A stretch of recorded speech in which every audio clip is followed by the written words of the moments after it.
She looked at that woman like she was nothing, like she didn't exist, like she was invisible. And in front of everyone in that restaurant, she made sure the whole world knew exactly what she thought of her. But the universe has a way of humbling those who forget that power is never permanent. And on that afternoon, in a 5-star restaurant in the heart of Manhattan, the most powerful woman in the room was about to be brought to her knees, not by an enemy, not by a rival, by a phone call. Diane Caldwell was not the kind of woman who went unnoticed. At 47, she had built one of the most profitable fashion empires in the country. Her name appeared on Forbes lists. Her face graced magazine covers. Her decisions moved markets. She had grown up poor, a fact she rarely mentioned, and never with tenderness. For Diane, poverty was something to be defeated, something to be left behind, something to be ashamed of. And anyone who still carried the marks of a hard life, worn shoes, tired eyes, the smell of too many hours on his shift, reminded her of everything she had fought to escape. She didn't see those people with compassion. She saw them with contempt. It was a Tuesday in October when Diane walked into Aurelius, a restaurant so exclusive that reservations had to be made 3 months in advance. She was there for a business lunch, a major deal, the kind that would make her company's stock surge before the week was out. She was already irritated before she sat down. Her driver had been 2 minutes late. Her assistant had sent the wrong briefing documents. And now the hostess had placed her at a table near the window, not the one she had specifically requested. Small things. But for Diane, small things were never just small things. Her waitress arrived within seconds. Claire, 34 years old, pale skin, blonde hair pulled back tightly, dark circles under blue eyes that suggested she hadn't slept properly in days. There was a faint stain on the edge of her uniform, something pale, barely visible. But there, Diane noticed it immediately. "Good afternoon. My name is Claire, and I'll be taking care of you today. Can I start you with something to drink?" Her voice was soft, steady, professional. Diane looked her up and down without a word. Then she looked at the menu, then back at Claire. "You have a stain on your uniform," she said, not as an observation, as an accusation. "I'm so sorry, ma'am. It's unprofessional. I came here to close a deal, not to look at someone who can't be bothered to show up properly dressed." Claire didn't flinch. She simply nodded. "I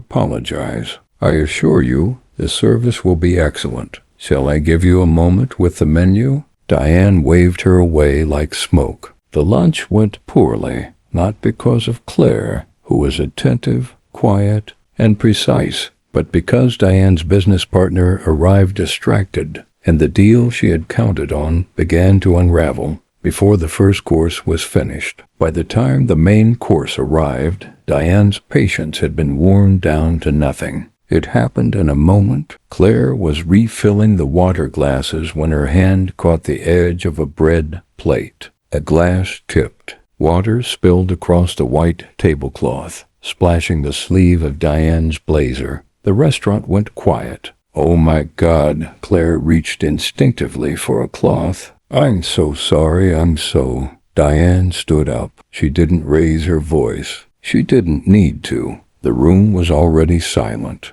"Do you have any idea what this blazer cost? Do you have any idea who I am?" She pulled out her phone. "I'm going to post this. I'm going to make sure every person in this city knows that Aurelius employs staff who can't carry a glass of water." She looked directly at Claire. "You should not be working here. You should not be working anywhere." Claire stood completely still. She did not cry. She did not argue. She simply looked at Diane with eyes that held something Diane couldn't name. Not anger, not shame. Something quieter, deeper. Something that looked almost like grief. She apologized one more time in a voice barely above a whisper. And then she walked through the kitchen door and disappeared. The manager arrived at the table within 30 seconds. His name was Richard, and he was a man built for diplomacy,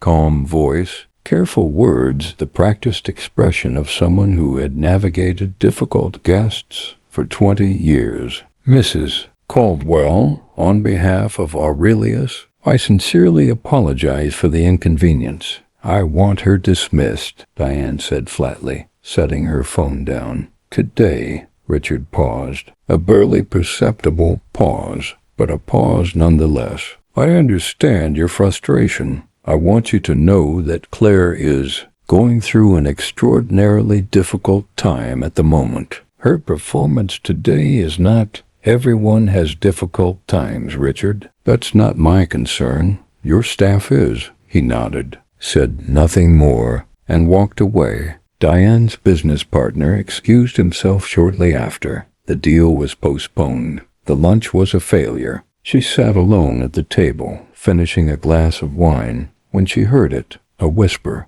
Two young waitresses near the service station speaking quietly to each other, just close enough, just loud enough. She doesn't even know who Claire is. She has no idea. Diane didn't move. She kept her eyes on her glass. She knows who Claire is. The words settled in her chest like a stone. Against her own instincts, against every impulse that told her she didn't care, she began to watch. From across the restaurant, Claire had returned to the floor. She was moving between tables with that same quiet efficiency, refilling glasses, taking orders, offering small, careful smiles to guests who barely looked at her. But Diane noticed the way the other staff members looked at her, not with pity, not with the awkward discomfort of a coworker who had just witnessed something humiliating, with something closer to reverence. And then Diane saw it, Claire's apron pocket,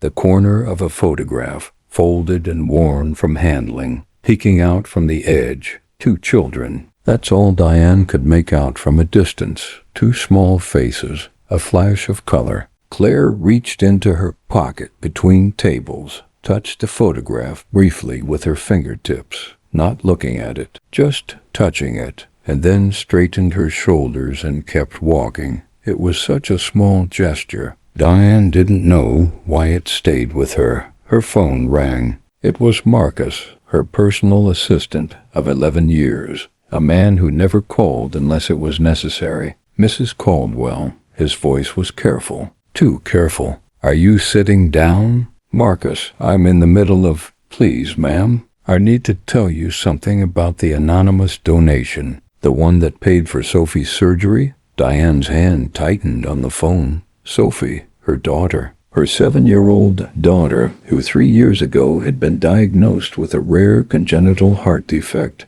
requiring an experimental surgical procedure available in only 2 hospitals in the country. The cost, $1.2 million. The insurance company denied. The timeline, weeks, maybe less. Diane had been in the middle of liquidating assets, calling in every favor she had ever accumulated over 2 decades in business, when the hospital's financial coordinator called to tell her that the bill had been paid in full by an anonymous donor. She had spent 3 years trying to find out who it was, hired investigators, pulled financial records, followed every lead. Nothing. Marcus, her voice dropped to almost nothing. What are you telling me? The donor's identity was finally uncovered this morning. Our investigator tracked it through a series of trust accounts. Ma'am, a pause that lasted exactly long enough to change everything. The donor's name is Claire Ashworth. The room didn't spin. The world didn't go dark. It simply stopped. She was a cardiovascular surgeon, Marcus continued, his voice steady and low, one of the best in the country. She trained at Johns Hopkins.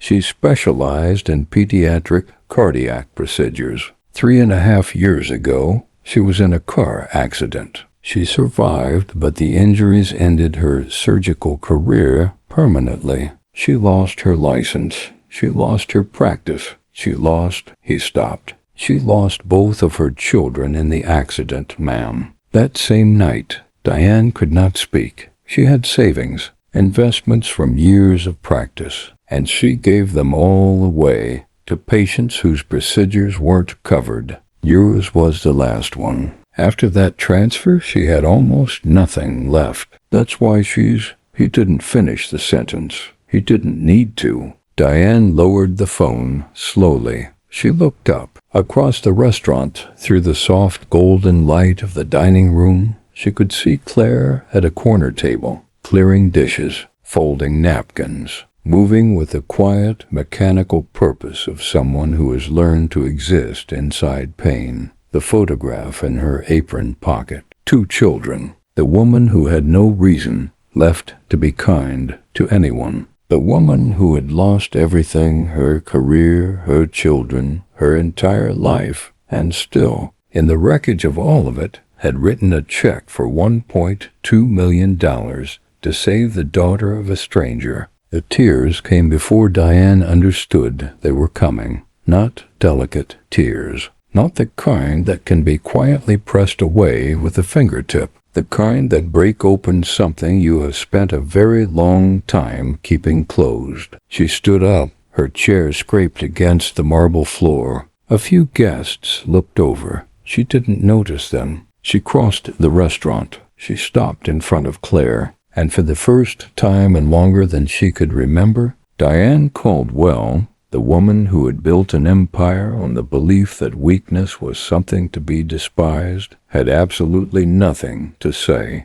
Claire looked at her, that same gaze, the one Diane hadn't been able to name. She understood it now. It wasn't grief. It was the look of someone who has already survived the worst thing imaginable, and learned the hard way, the only thing worth doing with what remains of your life is to give it away. I'm sorry, Diane whispered. 2 words, completely insufficient, and both of them knew it. Claire didn't smile. She didn't forgive her on the spot, the way that happens in the stories we tell when we want to feel better about human nature. She simply nodded, once, slowly, and went back to work. Diane stood there for a long moment. Then she sat down at the nearest empty table, and she stayed there alone for a very long time. We are so quick to judge what we see on the surface. The tired eyes,